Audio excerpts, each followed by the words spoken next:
अच्छा, अब तक हमने रॉ डेटा और डिस्क्रीट डेटा को लेके डायरेक्ट और शॉर्टकट मेथड में किस तरीके से अरिथमेटिक मीन निकलते उसके न्यूमेरिकल क्वेश्चंस देखे। आज हम जाएंगे ग्रुप डेटा पर, ये वीडियो लेक्चर में डिस्कस करते हैं। तो एक क्वेश्चन देखते हैं।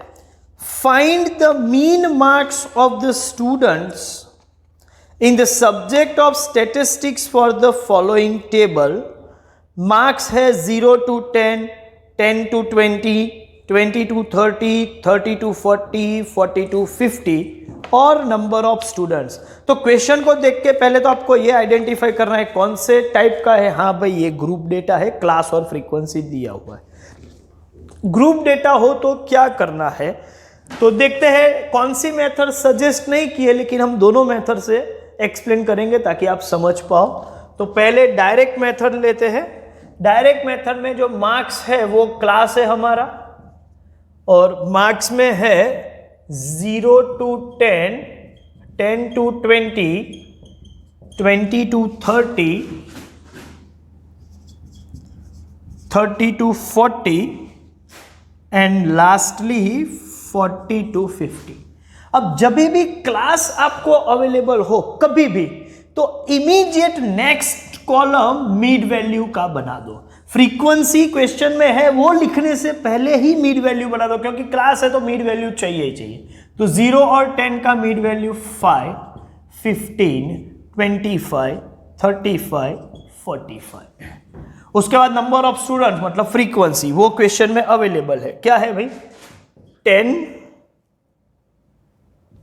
12, 20, 15 एंड 10।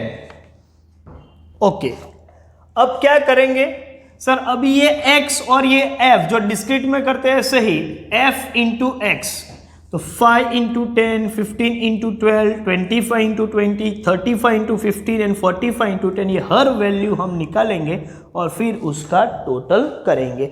चलिए आप ट्राई करना शुरू कर दो, ये सभी वैल्यू का मल्टीप्लीकेशन। ठीक है, पॉज लेके आप ये काम कर सकते हो। तो क्या ये टोटल आप चेक कर लो, ये सभी मल्टीप्लीकेशन 50, 180, 500, 525, 450 और टोटल हो रहा है 1705।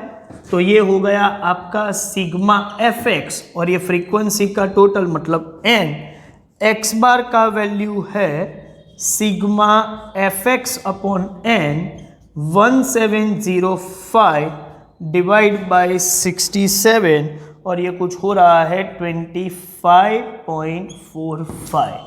तो ये आपका एवरेज हो गया डायरेक्ट मेथड।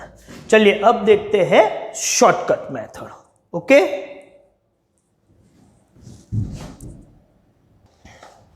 शॉर्टकट मेथड में भी मार्क्स मतलब क्लास, उसके बाद इमीडिएट मिड वैल्यू और फ्रीक्वेंसी, वो तो वही रहेगा जो यहां पर है, कोई चेंज नहीं करेंगे उसमें। तो अब इसके बाद मेरा काम क्या है? शॉर्टकट में x को कन्वर्ट करना है मुझे स्टेप डेविएशन d में, और जब मैं d में कन्वर्ट करूं तो मुझे चेक करना पड़ेगा कि a फैक्टर भी है और c फैक्टर दोनों है या कोई एक ही है। तो यहां पर ऑब्जर्वेशन इक्वल डिस्टेंस पर है, या आप बोल सकते हो जैसे कि 5, 15, 25, 10-10 का गैप है, या क्लास की साइज 10-10 की है और सभी क्लास इक्वल साइज के हैं। इसका ये मतलब हुआ कि सी फैक्टर भी यूज करना है, और जब सी फैक्टर यूज करना है तो डेटा सेट में से ही किसी को आपको ए एज्यूम करना पड़ेगा, वो भी सेंटर में से। तो डी का मतलब हुआ x माइनस 25, और इक्वल डिस्टेंस जो 10 का है वो 10 भी ले लेंगे। तो ये हो जाएगा 0, -1, -2, 1 एंड 2। अब आपको f और d मल्टीप्लाई करना है, तो ये हुआ -20, -12, 0, 15 एंड 20। अब इसका टोटल करेंगे तो ये हो जाएगा 3। फ्रीक्वेंसी का टोटल तो हमको पहले से मालूम ही है, वो है 67। एक्स बार का फॉर्मूला मॉडिफाई होके a plus sigma f d upon n into c, a equals to 25, ये है 3, n है 67 और c का वैल्यू है 10।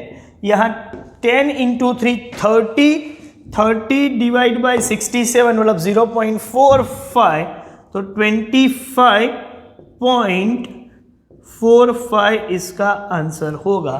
तो डायरेक्ट मेथड हो या शॉर्टकट मेथड हो, you are able to complete. अभी इसके बेस पर भी आगे के कुछ क्वेश्चंस आप सॉल्व कर पाओगे। मतलब अभी मीन रॉ डेटा से भी आप निकाल सकते हो, डिस्क्रीट से भी और ग्रुप से भी। अब होता क्या है, कभी कभी आपको क्वेश्चन में ग्रुप डेटा देंगे लेकिन ग्रुप डेटा रेडीमेड नहीं होंगे, वो क्यूमुलेटिव फ्रीक्वेंसी डिस्ट्रीब्यूशन होगा। तो उसमें से पहले आपको रेगुलर क्लास और फ्रीक्वेंसी में कन्वर्ट करना पड़ेगा। कभी कभी ऐसे क्वेश्चन होंगे, और फिर क्लास और फ्रीक्वेंसी हो तो मीन वैल्यू और डायरेक्ट या शॉर्टकट किसी भी मेथड से आप सॉल्व कर सकते हो। लेकिन कभी कभी आपको डायरेक्टली मीन वैल्यू देंगे तो भी आप काम कर सकते हो। तो ऐसी अलग अलग वैरायटी होगी। कुछ क्वेश्चंस मैं आपको होमवर्क में दे रहा हूं, ठीक है, बाद में आप उस हिसाब से आगे काम कर सकते हैं। ठीक है, चलिए देखते हैं क्या है homework. Based on this discussion, you can complete up to the question number 13. तो आपके लिए 13 तक का काम होगा होमवर्क में। 13 तक में कुछ क्वेश्चंस ऐसे हैं जिसमें लेस देन टाइप और मोर देन टाइप की क्यूमुलेटिव फ्रीक्वेंसी डिस्ट्रीब्यूशन दिया हुआ है। पहले उसको आपको रेगुलर क्लास फ्रीक्वेंसी में कन्वर्ट करना पड़ेगा, फिर आप उसको सॉल्व कर पाओगे। कंफ्यूजन होगा तो मैं उसका सॉल्यूशन आपको शेयर कर दूंगा। ठीक है, थैंक यू वेरी मच।